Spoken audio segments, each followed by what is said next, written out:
આ સત્ય સનાતન છે, આનો ધર્મ પાળવાનો છે, બીજે ક્યાંય નથી. આપણે બેની દીકરીઓ ધર્મમાં આવે છે એ એક જાતનો ધર્મ છે, માસિક ધર્મ છે.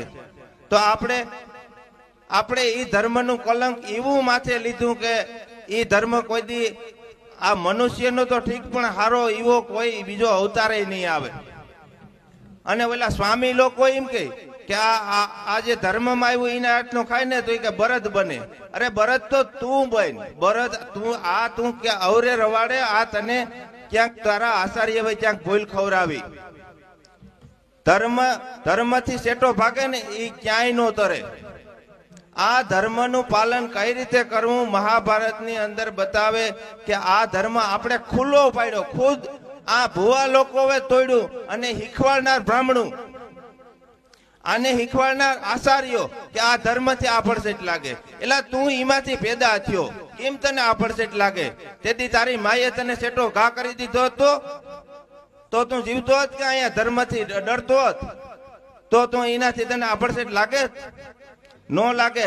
આ પડસેટ નો લાગે. એ ધર્મ છે, એ ધર્મનું પાલન બે માણસને કરવાનું છે, જગતને નથી દેખાડવાનું. આપણે જગતને દેખાડીએ એટલે પાપના દોહી થાય. આ ધર્મ ખુલ્લી વાતો કરી, મારી આગળ સ્ત્રી કે પુરુષ એમાં ભેદ નહીં રહે, બધી વાત હું ખુલ્લી કરું. કારણ કે જેથી મહાભારતની અંદર જેથી પાંડવો ને કૌરવો જેથી સોપાટનું ઝૂકટું માંડ્યું ને તેથી દુશાસન તેથી રજસ્વલામાં હતી, દ્રૌપદી ધર્મમાં હતી. એ ધર્મને ખુલ્લો કર્યો તો પતન થઈ ગયું કૌરવોનું. તમારું પતન થઈ જાય આ ધર્મથી ભાગશો એટલે. આનું પાલન બે પતિ પત્નીને સમજીને કરવાનું છે 4 દિવસ. બાકી આપણે સ્ત્રીઓને કિન્ને શીખવાડ્યું કે ભાઈ સેટા રહીજો. આ ધર્મને સેટો તમને કિન્ને રાખવાની, કિન્ને ફરજ પાડી? એ તો એનું મૂળ તો તપાહો. આ પાંડવોને એને બંધ કરી દીધા તો એનો ધર્મ જેથી એને જાહેર કર્યો ને તેથી કૌરવોનું પતન થઈ ગયું. એટલે આપણે ખરેખર આપણે સમજણમાં ક્યાંક પણ સુખ છે. મેં રામદેવજીને આજ સુધી આજ 25 વર્ષ મેં સેવા પૂજા કરી. મને એમને એમ રાખ્યો છે, પણ મને તમારા જીવો રાખ્યો ને એમાં મને મજા આવે. કારણ કે હું તમારાથી જો કઈક વિશેષ હોય ને તો એમાં મને જીવવાની નહીં મજા આવે.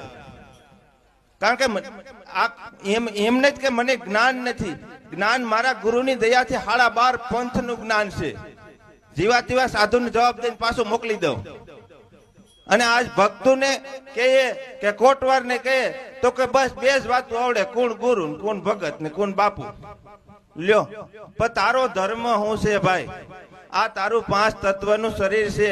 આ પછી પ્રકૃતિ આમાં આ પવન ફૂફાડા મારી રહ્યો, એ પવન નીકળી જાય તો તારું આ પતન થઈ જાય. તો આ પવનને આપણે પકડવાનો છે. ક્યાંક સદગુરુ જો શબ્દ આપી દે ને તો એ પવનની દોરે આપણે આ હિસકા મારે. આની અંદર ઈશ્વર હિસકા મારી રહ્યો, પણ એ દોરી પકડાય તો થાય. તમે જે ક્રિયાઓ કરવી હોય એમ કરો. જ્યાં સુધી તમારો શ્વાસ છે ને ત્યાં સુધી કરશો. માતાજીને મનાઈશો, પિતાજીને મનાઈશો કે તમારા ઘરના દીકરા દીકરીઓને પરણાઈશો. અંદર શ્વાસ છે ને ત્યાં સુધી કરશો. એ શ્વાસ વહી ગયો એટલે કઈ નહીં થાય.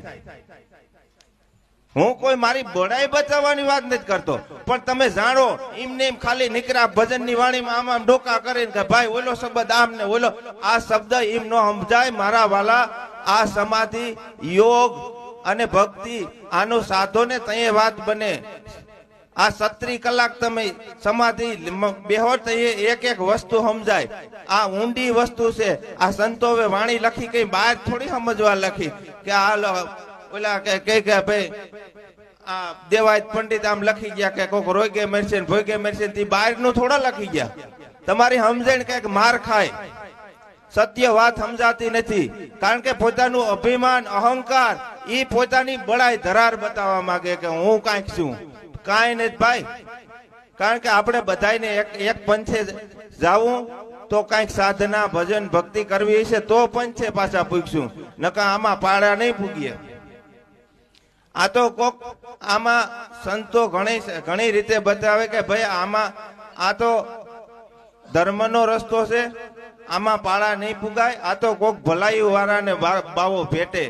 બધાયનું કામ નથી, બધાયને ભગવાન ભેટે. ભક્તિ કરતા હોય, આમ બહાર ઠીકાડી દેખાવ કરતા હોય અને અંદર તો મેલ ભર્યો હોય ઊંડો એક. આ અંદરનો મેલ છે ને, અંદર અંદર ઘણા શત્રુ છે આપણી અંદર. કામ, ક્રોધ, લોભ, મોહ, ઈર્ષા, અહંકાર, આધિ, વ્યાધિ, ઉપાધિ, આવું તો લઈને આપણે ફરીએ. ક્યાંય કોઈને નમવા તૈયાર નથી, કોઈની વાત માનવા તૈયાર નથી, કારણ કે પોતાનું અભિમાન, પોતાને બળાઈ માટે થઈને.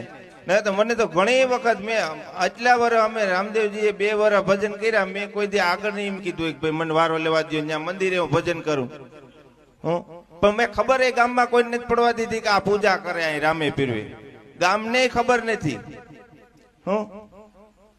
ખરેખર આપણે ભલે પાઠ પ્રસાદી કરીએ, પૂજા પાઠ કરીએ, પણ રામદેવ પીરના નામથી કરીએ તો રામદેવ પીરને ભૂલી નહીં જાતા. કારણ કે સત્ય માર્ગ બતાવનાર હોય તો રામદેવજી છે. રામદેવજી આગળ હાલ્યા હતા ને, એની આ ધર્મનો પ્રસાર કર્યો. એ આના મુખ્ય મેન ઉદ્ધારક, આ ધર્મના ઉદ્ધારક હોય તો રામદેવજી છે. તો આપણે તો અત્યારે તો રામદેવજી જ્યાં હોય હામિયા લઈને તો બાપુ ને બીજા ભાઈઓ બધા હોય હેઠા ઉભા હોય, પછી એક ગરદણી ચડે ને બાયુ બિસાડ્યું, બાયુ નો ભગવાન, ઓલા કોઈનું ભગવાન નહીં. મને અટાણ લાગી ઘણા એવા અનુભવ થયા. ઘણી વખત હું ત્યાં મંદિરે હોય, ઘણી વખત હામિયા જાય તો જાઉં, હું તો જોતો હોય બધું.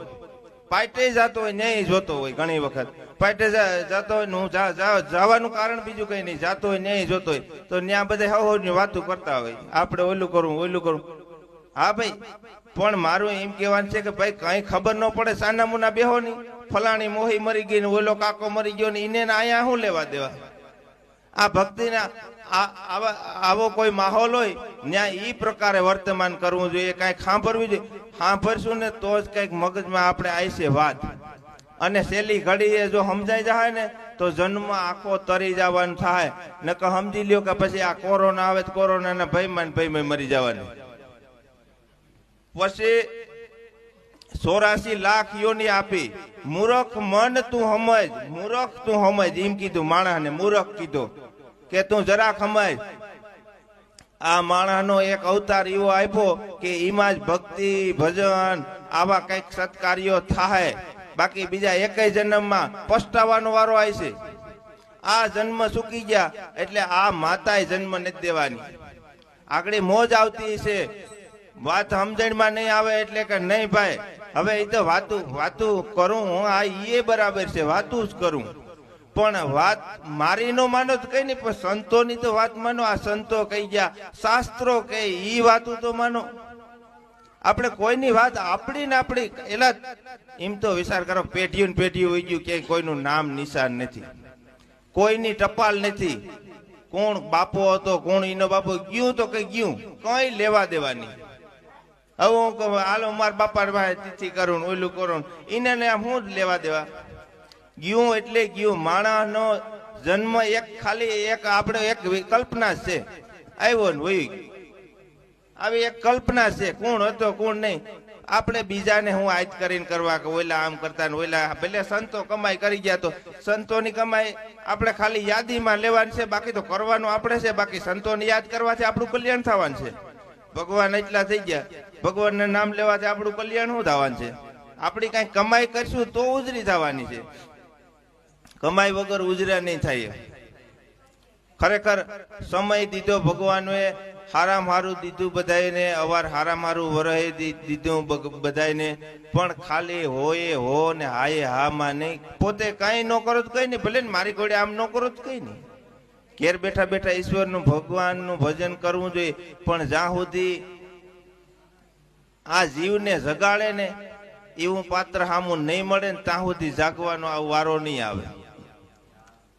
આ જીવને જગાડે ને એવો ક્યાંય સદગુરુ મળે ને તો કામ થાય એમ છે, ત્યાં સુધી નથી થાય એમ. પછી આમાં ઈમય નો સમજી લેવું કે હાલો હું પૂગી જેવો કે હું બસ મારે કઈ જરૂર નથી. આ વેમમાં રહેતા નહીં, ક્યાંય પૂગ્યા નથી.